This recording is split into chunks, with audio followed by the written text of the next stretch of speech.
Direct confrontation between NATO and Russia is World War III. Within hours, we hear Russian troops on the radio giving battlefield updates.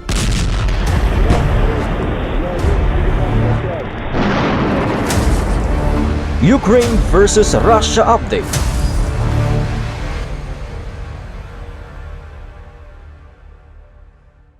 Kaharap ng halos nagkakaisang international na pagkondena ay patuloy ang pag-atake ng mga militar ng Russia sa Ukraine kasunod ang anunsyo ni President Vladimir Putin noong February 24, 2022 na kailangan i-demilitarize at i-denazify ang kalapit na estado pagkatapos ng 8 taong pakikipaglaban sa Donbas.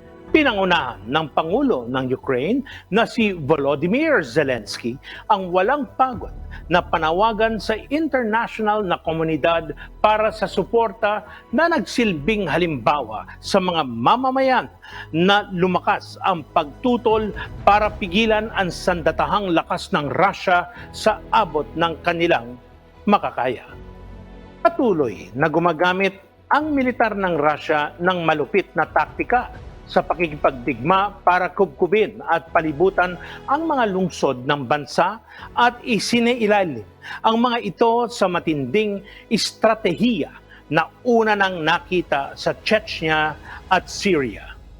Ang Kharkiv at Mariupol ay nabugbog ng mga missile ng Russia na bahagi ng unti-unting pagsakop sa mga teritoryo sa silangan ng timog ng Ukraine. Humantong sa galit ng mga sibilyan ang pag-target sa mga tirahan, ospital at nursery na anilay sadyang tinutumbok at gumagawa ng mga krimen sa digmahan. Ang mga paunang apela ni President Zelensky para sa NATO na magpatupad ng no-fly zone ay nananatiling hindi sinasagot dahil ang kanluran ay nangangamba na ang ganoong aksyon ay mabibigyan kahulugan bilang isang provokasyon sa Russia at iguguhit ang alyansa sa isang mas malaking digmaan sa silangang Europa. Gayunpaman, ang presidente ng United States na si Joe Biden, ang punong ministro ng United Kingdom na si Boris Johnson, ang kanilang mga European counterparts at ang United Nations Secretary General na si Antonio Guterres ay kinondena ang walang dahilan at hindi makatuwirang pag-atake ng Moscow at nangako na ito ay papanagutin kung saan ang kanluran ay nagpataw ng mga parusa laban sa mga bangko, negosyo at oligarko ng Russia habang binibigyan ang Ukraine ng karagdagang mga armas, hardware at pondo sa pagtatanggol ng kanilang bansa.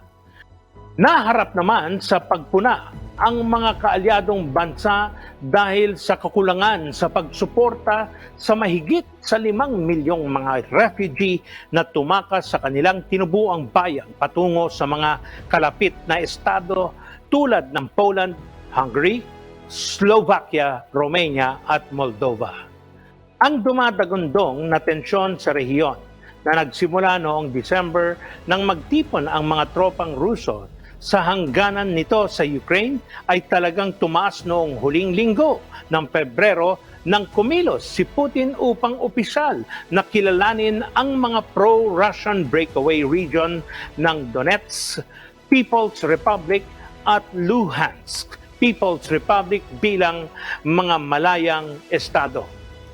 Ito ang nagbigay daan sa kanya upang ilipat ang mga kagamitan ng mga militar sa mga nasabing lugar habang naghahanda sa kanilang pag-atake sa ilalim ng pagkukunwari ng pagpapalawak ng proteksyon sa mga kaalyado. Kaya nauwi sa wala ang mga diplomatikong negosasyon na ginagawa ng mga tulad ni US Secretary of State na si Antony Blinken, French President Emmanuel Macron, German Chancellor Olaf Scholz, at United Kingdom Foreign Secretary Liz Truss sa pag-asang maiwasan ang kalamidad. Ngunit, Ano nga ba ang mga pangunahing issue sa likod ng tunggalian ng Russia at Ukraine? Paano nagsimula ang krisis? Taong 2014, sinakop ng Russia ang Crimean Peninsula ng Ukraine pagkatapos na itaboy mula sa kapangyarihan ng mga nagpoprotestang masa ang Moscow-friendly na presidente ng bansa na si Viktor Yanukovych. Pagkalipas ng ilang linggo, itinapon ng Russia ang bigat nito sa likod ng dalawang separatist insurgency movement sa silangang pang-industriya na sentro ng Ukraine, ang Donbas, na kalaunan ay nakita ng mga pro-Russian na rebelde sa Donetsk at Luhansk. Ang idineklara ang Donetsk People's Republic at Luhansk People's Republic na mga independenteng estado, bagamat sila ay ganap na hindi kinikilala ng international na komunidad. Mahigit 14,000 katao ang namatay sa labanan na nagpatuloy sa mga nagdaang taon na sumira sa rehiyon.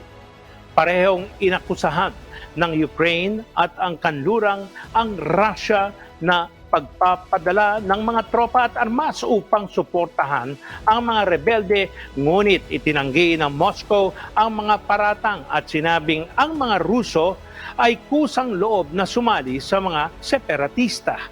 Isang kasunduang pangkayapaan noong 2015, ang kasunduan sa Minsk II ay pinagsama-sama ng France at Germany upang tumulong na wakasan ang malalaking labanan.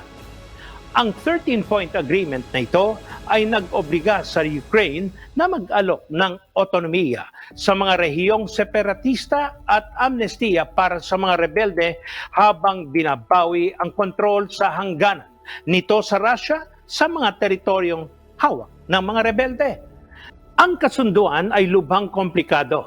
Gayunpaman, dahil patuloy na iginigiit ng Moscow na hindi ito naging partido sa tunggalian, lumalabas na hindi ito nakatali sa mga tuntunin nito. Sa ikasampung punto ng kasunduan, mayroong panawagan para sa pag-alis ng lahat ng dayuhang armadong formasyon at kagamitan militar mula sa pinagtatalunang Donetsk at Luhansk. Sinasabi ng Ukraine na ito ay tumutukoy sa mga puwersa mula sa Russia, ngunit dati nang itinanggi ng Moscow na mayroon itong mga tropa sa mga estadong iyon. Noong nakaraang taon, ang pagtaas ng mga paglabag sa tigil putukan sa silangan at ang konsentrasyon ng mga tropang Ruso malapit sa Ukraine ay nagdulot ng pangamba na malapit ng sumiklab ang isang bagong digmaan, ngunit humina ang mga tensyon ng bawiin ng Moscow ang karamihan ng mga puwersa nito pagkatapos ng mga maniobra noong Abril. Ano na ang sitwasyon ng kasalukuyan? Noong unang bahagi ng December 2021, natukoy ng mga opisyal ng intelligence ng United States na pinaplano ng Russia na magtalaga ng hanggang 175,000 na tropa malapit sa hangganan ng Ukraine bilang paghahanda sa posibleng pagsalakay sa pinaniniwalaang nilang maaaring magsimula sa unang bahagi ng 2022. Nagreklamo din ang Kyiv na naglagay ang Moscow ng mahigit 90,000 na tropa malapit sa hangganan ng dalawang bansa at nagbabala na posibleng lumaki ang pagtaas nito noong buwan ng Enero. Bukod pa rito, sinabi ng Commander-in-Chief ng Armadong Puwersa ng Ukraine na ang Russia ay may humigit kumulang 2,100 na tauhan ng militar sa silangan na kontrolado ng mga rebelde ng Ukraine at na ang mga opisyal ng Russia ay humahawak sa lahat ng mga posisyong namumuno sa loob ng mga puwersang separatista. Nauna nang paulit-ulit na itinanggi ng Moscow ang presensya ng mga tropa nito sa silangang Ukraine, ngunit hindi nagbibigay ng anumang mga detalye tungkol sa mga numero at lokasyon ng militar nito at nagpaliwanag na hindi dapat ikabahala ng sino man ang kanilang deployment sa sariling teritoryo.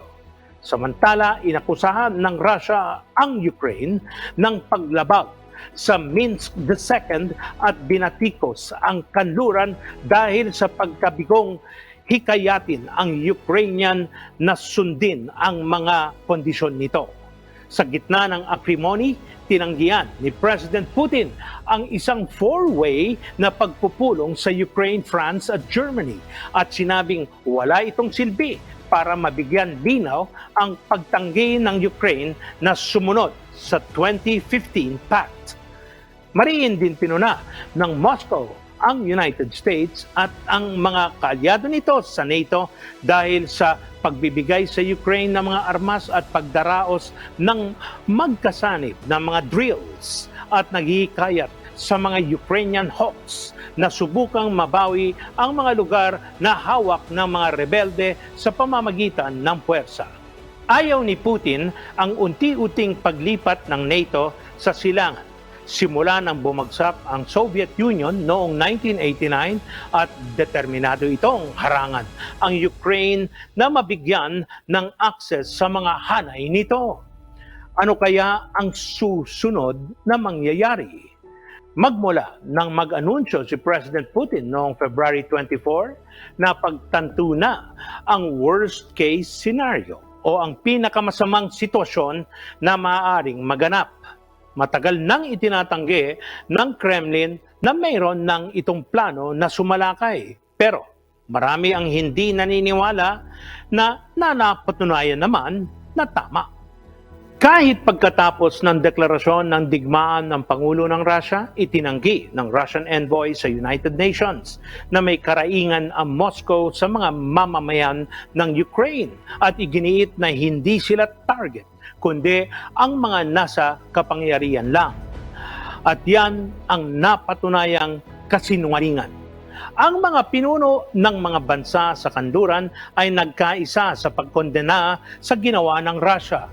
Ang kanilang mga parusa ay nangangako na pabagsakin ang ekonomiya ng Russia na sa huli ay maaaring maglagay ng panibagong pressure kay Putin sa kabila ng kanyang pinakamahusay na pagsisikap na patahimikin ang kritikal na media at namumuong mga kilos protesta.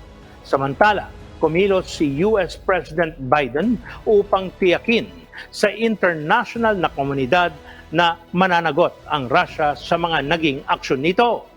Ang Russia lamang, anya, ang may pananagutan sa pagkamatay at pagkawasak na idudulot ng pag-atake nito.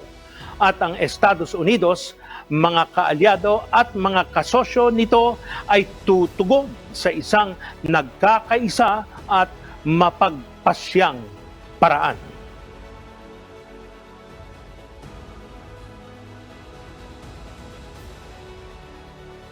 Direct confrontation between NATO and Russia is World War III. Within hours, we hear Russian troops on the radio giving battlefield updates.